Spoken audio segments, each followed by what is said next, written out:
काल पंढरपूर तालुक्यातील तांदळवाडी गावामध्ये जी दुर्दैवी घटना घडली त्या दुर्दैवी घटनेमध्ये जे साक्षीदार होते आणि साक्षीदारच नव्हते तर स्वतःचा जीव पणाला लावून स्वतःचा जीव त्या विहिरीमध्ये झोकून काही बांधवांचे ज्यांनी प्राण वाचविले, ज्यांचा जीव वाचवला.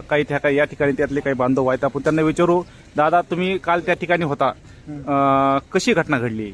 मी पेट्रोल पंपावर डिझेल घेऊन यायला लागलो होतो आणि आधीच तिथं माणसं गोळा झाली, म्हणजे 20 माणसं होती. मग तिथं हिरीवर गेल्यावर दोन मुली आणि एक जेंट्स पुढत होते हिरीच्याकडे. हां, मग बोडा लागली होती. मग मी आपलं काही विचार न करता उडी मारली. ती दोन पोरी आणि जेंट्स बाहेर काढला आणि एक लेडीज ती पायपा साईडला होती ती बी वर टाकायची. परत ती शेवटना काय ते आता टमटम आत गेलं पण तेव्हा टायमिंग लिहून गेलं. म्हणजे मला एक सांगा की किती वेळ तुमच्या आधी ते पिकअप किंवा टमटमचे विहिरीत पडलं होतं? मला वाटतं 10 मिनिटं झाली असतील. 10 मिनिटं. मग 10 मिनिटं अगोदर कोणीही बघितलं नाही? नाही होती माणसं. हां होती पण त्या साईडला उभा राहिलेली होती ना. हां, पाण्यात उड्या कोणी कोणी आणल्या? पाण्यात उडी मी काय केलं, साईडला जी माणसं उभा होती त्यांच्याकडे काय बघितलं मी डायरेक्ट होती पोरगी लहान मुली दोन पोहत होती ना. मग ती बघून मी उडी मारली. ती 2-3 बाहेर काढून आलो. परत कोण कोण आणखीन पाण्यात होतं? पण इरफान एक होता. हां, परत मी एका आमच्या गावातलं संतोष डोके, हां, नावं सांगा. महादेव कदम, किरण दुधाळ. म्हणजे 7-8 जणांनी तुम्ही स्वतःचा जीव 7-8 जण होती. 7-8 जण. तानाजी सुर्वे.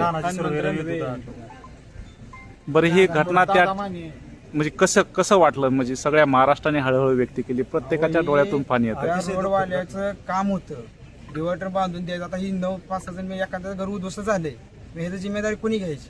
मग ही आमच्या गावातला जी होतं ना हिर मालक, ती स्वतः काम थांबवलं होतं. राजगोडे असो पुन्हा हे कदम असो, ह्यांनी काम थांबवलं होतं. पण हे कॉन्ट्रॅक्टरांनी मनावर घेतलं नाही.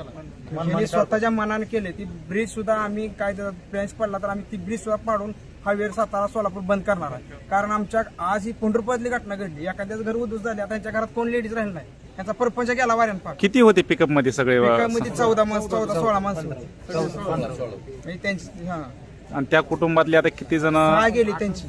6 ह्यांची 2 पाहुणे म्हणजे टोटल 8 माणसं. 8 गेली. 8 माणसं गेली. साहेब काय झालं आणि संबंधितावर कसलीही कारवाई नाही. मेन कॉन्ट्रॅक्टर गडाक म्हणून आहे. गडाक काही तर सारखं येत नव्हता. त्याच्या खालचा जो पांडे होता त्या पांडेनं सगळं केले. म्हणजे पूर्ण अधिकार त्या पांडेला होतं. साधारण त्या 25-30-40 किलोमीटर मधलं सगळं कामं, कुठलंच काम व्यवस्थित केलं नाही. कुठं काय डिवायडर नाही, कुठलं सगळं. सकाळी कलेक्टर साहेब आलतं, सगळी निकृष्ट दर्जाची काम आहे ती. नक्कीच हेच ते समाज बांधव आहेत ज्या ठिकाणी काल परवा जी दुर्घटना घडली त्या दुर्घटनेमध्ये स्वतः यांनी जीव ओतून काही त्या ठिकाणी असलेल्या समाज बांधवांचे, बाळांचे प्राण वाचविले. खरंच यांचं करावं तेवढं कौतुक खूप कमी आहे. अखंड महाराष्ट्र यांचा अभिमान व्यक्त करतो. धन्यवाद. जय जिजाऊ, जय शिवराय. कधी